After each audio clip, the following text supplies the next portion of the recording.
जय श्री कृष्णा प्रेमियों, जय जय श्री राधे, जय जय श्री राधे। आज हम सठशिला एकादशी की बात कर रहे हैं जो माघ महीने में आती है। इस एकादशी को विष्णु प्रिया और हरि प्रिया के नाम से पुकारते हैं। कुछ लोग इसे तिलकुटी एकादशी भी कहते हैं, क्योंकि तिल कूटकर और गुड़ में साझा कर कर इसे भगवान को अर्पण किया जाता है और खुद भी सेवन किया जाता है। तो प्रेमियों, पहले इस कथा की महिमा देवऋषि नारद जी भगवान विष्णु से पूछ रहे हैं। भगवान से पूछ रहे हैं, प्रभु आप इसकी महिमा, इस कथा की महिमा सुनाएं। जब अपनी इच्छा व्यक्त की देवऋषि नारद जी ने कथा सुनने की, तो भगवान मुस्कुराते बोले, प्राचीन काल में बहुत समय पहले की बात है कि पृथ्वी पर एक ब्राह्मणी रहती थी जो मेरा बड़ा जप तप करती थी, मेरी बड़े नियम से आराधना करती थी, मैं उससे बड़ा प्रसन्न था। प्रेमियों, उसने एक बार, ब्राह्मणी ने 1 महीने का व्रत किया, जप तप, बड़ी आराधना करी, बड़ी धर्मपरायण थी। भगवान विष्णु भगवान ने सोचा, इसने मेरी इतनी आराधना करी है, अब इसे वैकुंठ तो जरूर मिलेगा। लेकिन इसने कभी दान नहीं किया। प्रेमियों, वो दान नहीं करती थी, ना ही उसने कभी ब्राह्मणों को कुछ दान किया, ब्राह्मणों के निमित्त, देवताओं के निमित्त, ना कोई अन्न का दान किया। तो भगवान ने कहा, अब इसका अंत समय आने वाला है और इसने मेरी बहुत भक्ति करी है, लेकिन किसी तरह ये अन्न का दान तो करवा दूं इससे, जिससे वैकुंठ में इसके लिए कोई कमी ना रहे। क्योंकि प्रेमियों, भगवान ने कहा, अगर इसको वैकुंठ तो मिलेगा, लेकिन इसको वैभव ऐश्वर्य कुछ नहीं होगा इसके पास, यह तृप्त रहेगी वहां। तो भगवान ने साधु का वेश धारण करके भगवान उसके पास गए भिक्षा मांगने। तो उस बुढ़िया मैया ने कहा, क्या चाहिए? बोले, कुछ दान करो। तो बुढ़िया मैया ने, क्योंकि कभी दान नहीं किया, थोड़ा लोभी थी वो, तो उसने मिट्टी का ढेला भगवान को अर्पण कर दिया। भगवान उसे लेके वैकुंठ में आ गए। कुछ समय बाद बुढ़िया की, हम सभी जानते हैं प्रेमियों, कि वहां ठगनी है, श्वास है, हर पल आए जाए और रुक जाए कब कहाँ, कोई जाने न पाए।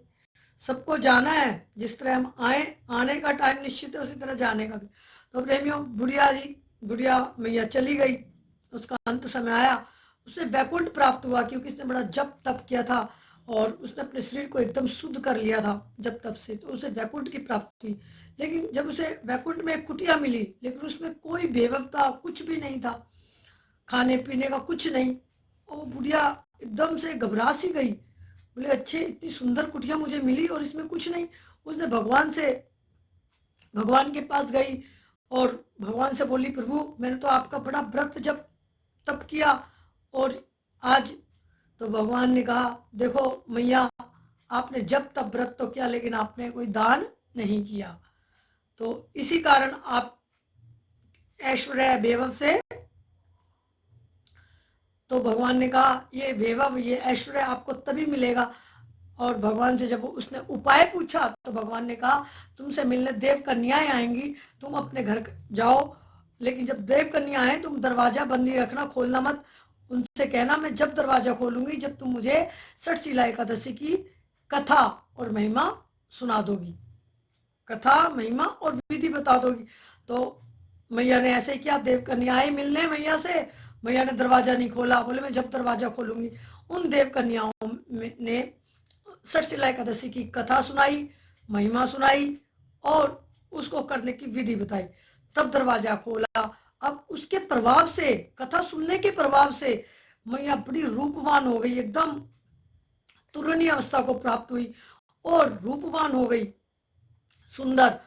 देव कन्याएं भी उसको देखकर हैरान रह गई। और उसने प्रेमियों, देव कन्याओं के कथन अनुसार मैया ने बड़े श्रद्धा से सठशिला एकादशी का व्रत किया और तिल का दान भी किया और उसे सारा वैभव और ऐश्वर्य मिला। तो आप भी सब तिल का दान करें। तिल का इससे प्रेमियों, सठशिला एकादशी को आप अपने सालिग्राम, गोपाल, अगर आप गोपाल जी रखते हैं या कृष्ण भगवान की मूर्त है, तो आप इस दिन गैया मैया के कच्चे दूध में तिल कूटकर या पीसकर या वैसे भी आप मिला सकते हैं और दक्षिणी मुखी शंख से भगवान का अभिषेक करें।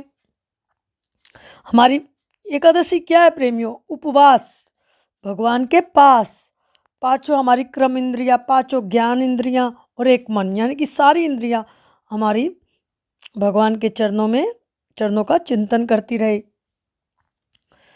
उस दिन तिल का दान और खिचड़ी का दान करने से सोन दान का फल मिलता है। तो अब की बार ये एकादशी जो है 28 तारीख को है, 28 जनवरी को, अर्थात कल। तो आप इस दिन तिल का स्नान, तिल का उपटन, तिल का हवन, तिल का तर्पण, तिल का भोजन, तिल का दान का बड़ा महत्व है। लेकिन प्रेमियों, अगर ये सब कुछ भी ना हो तो आप भगवान को अभिषेक जरूर करें और तिल से बनी हुई गज्जक का या तिल से बनी हुई जो भी आप घर में बनाते हैं, गुड़ को साझा करके भगवान को अर्पण करें, खुद भी सेवन करें और तिल से बनी गज्जक या रेवड़ियाँ गरीबों में बांटें। तो ये सब जरूर करें आपको पूरा फल मिलेगा। इससे दुर्भाग्य, दरिद्रता, अनेक प्रकार के कष्ट दूर होते हैं और भगवत प्राप्ति होती है। जय श्री कृष्ण।